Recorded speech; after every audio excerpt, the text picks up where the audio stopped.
Çullu kəndinin məsələsi müsbət həllini tapmayıb. Ağdam rayon rəhbərliyi kənd sakinlərinə təsir edir ki, öz kəndlərinə qayıtmasınlar. Bunları iddia edən Ağdam rayon Çullu kənd sakinlərini Media TV Az Media qrupu təqdim edir, qarşı tərəf dinləməyə hazırıq. Ağdam rayonunun Çullu kənd qəbirstanlığında yığışmaqda məqsədimiz odur. Mən Əmrov İdris Hüseynoğlu, şəhid atası kimi şəhid balamızın birinin məzarının başında durmuşuq. Bu hansı ki, hal-hazırda bu torpaqlarımızın azad olunması, onun qorunması uğrunda canını fəda eləmiş oğullardan da biri budur. Özü də Daxili İşlər Nazirliyinin əməkdaşı olub Leytenant Əmrov Rasim Şuroğlu. Ona görə də indi bir cəmaət kimi biz dəfələrlə kəndimizə qayıdışla bağlı müraciət eləmişik. Bizim hələ indiyənə qədər etdiyimiz müraciətlərin heç birisinə bir müsbət fikir almırıq. Yenə də o öz işini görən məmurlar işini görüb bizi gözürlər, başqa gözün verirlər. Hal-hazırdakı Çullu kəndində kənd bərpa olmayacaq. Bizi başqa kəndə, yəni Xıdır kəndinə məcburiyyət ayağında, təbliğatla bu bəzi təsirlər qaydasında istəyirlər ki, bizim kəndimiz boşalsın. Ona görə də mən üst tuturam Prezidentimiz cənab İlham Əliyev cənablarına və eyni zamanda onun xanımı, birinci xanım Mehriban Əliyevaya və onun yerlərdə Qarabağ bölgəsində səlahiyyətli nümayəndəsi olan Emin Hüseynov cənablarına üzümü tuturam ki, dəfələrlə dediyimizə baxmayaraq yenə mən onlardan ümid gözləyirəm. Onlardan çox xahiş edirəm bir şəhid atası kimi bizim kəndimizin öz yerində bərpa olunmasına bizə köməklik eləsin. Qaldı da ki, o yerlərdə dolayısı yollarla tikili qoymurlar tikməyə. Hal-hazırda dəfələrlə çəkilişdə də göstərmişik. O boyda tövlə tikilib. Amma bir dənə şəhid bulağının üstündə bizə onu deyib göstərdilər. Ki, bəs belə olmaz, hələt burada daşı daş üstə qoyma olmaz. Bəs bir bulağın daş üstə daşı qoyulmamasının səbəbindən o boyda tövlənin tikilməsinə kim razılıq verir? Hələ heç kəs bu məsuliyyəti boynuna götürmür. Ona görə yenə çox xahiş edirəm Prezidentimizdən ki, bizi öz diqqətində saxlasın, bizi arzumuza çatmaqda bizə köməklik eləsin. Ona əgər əvvəlcədən öz təşəkkürümü bildirirəm. Qaldı da ölkəmiz var olsun, onun arxasında duran cəmaət bizik, onun o yumruğunun, o göstərdiyi yumruğunun bir hissəsi bizik. Həmişə o yumruğun içində olduğumuz kimi də möhkəm durmuşuq, duracağıq. Yenə bizim arzumuz ancaq yerinə yetsin. Yenə ondan dönə-dönə xahiş edirəm, bizi nəzər alsın. Mən Çullu kənd sakini İsayev Gülşah Qaraşoğlu. Bu kənddə doğulmuşam, bu kənddə böyümüşəm. Bütün kəndlər kimi bizim də kəndimiz işğal vaxtı işğal olundu. Məcburiyyət qarşısında, məcbur qaldıq kəndimizi tərk etdik. İkinci Qarabağ Savaşında şəhidlərimizin, qazilərimizin qanı canı bahasına torpaqlarımız azad oldu.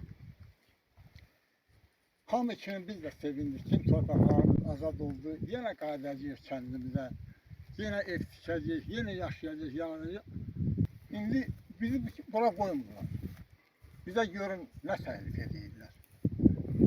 Siz kəndinizi yalınızdan çıxarın, sizin kəndiniz tikilməyəcəkdir. Gəlin sizə Xızırdan ev verin. Bəs biz bu gələcək nəsilə, ölənlər öldü, getdi, Allah rəhmət eləsin. Gələcək nəsil gələndə bu yerdə qalandan deməyəcəkin ay əmi, ay dayı, ay xala, ay mama, ay baba, ay nənə. Siz işğal oldu, kəndiniz çıxdınız. Sonraki işğaldan azad oldu.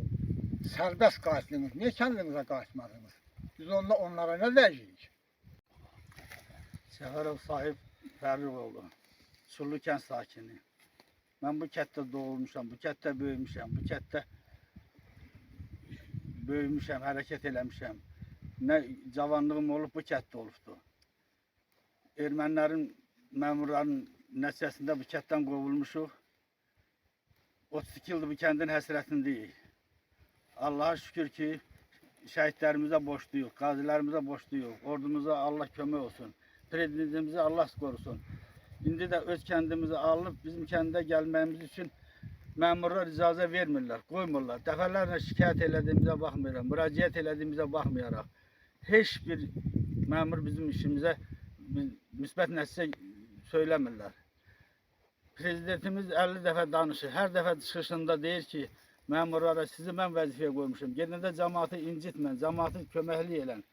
Amma halbuki həmən sözdən sonra icra başçıları, başqa memurlar öz bildiklərini eləyirlər. Elə bil Allah qoyub bunlar burada, Allahlıq eləyirlər. Bizim kəndi silinməsi üçün hər vasitəyə əl atırlar. Bizim cəmaatı elimizə, ovamıza çox hörmətsizlik eləyirlər. Hörmətsizlik eləmək odur ki, bu cəmaatı kəndinə qoymurlar, amma kimin hansı məmurunsa ferma timəyinə razı olurlar. Birinci Allah şəhidlərimizə rəhmət eləsin, yerləri nurla dolsun. Qazilərimizə sağlamlıq versin. Mən bir ana kimi, bir qadın kimi, heç kim, heç zat bilmirəm, besavad adamım. Çox danışmaqla da işim yoxdur. Prezidentimlə, bir də Mehriban Əliyevdən, bir prezidentim, bir sərkərdən, bir də Mehriban Əliyevdən xahiş eləyirəm. Bizi qaytarsın öz yerimizə, yurdumuza. Bu millət 30 ildir yol gözləyir. İndi də yorulmuş günümüzə belə işlər düşür. Bizə hörmət eləsinlər, bizə eşitsinlər. Bizim sözümüzü söykək versinlər. Bax bu yurt mənim balalarımın atasının yurdudur, balalarının. Öz yurdumuzu nətər deyim, nə dillə deyim, deyə bilmirəm. Öz yurdumuzu verin, özümüz gələk öz yurdumuzda tikilək, öz elimizdə olaq. Bizim elimizin adını heç kim batıra bilməz. Heç kəs bu elin adını batıra bilməz.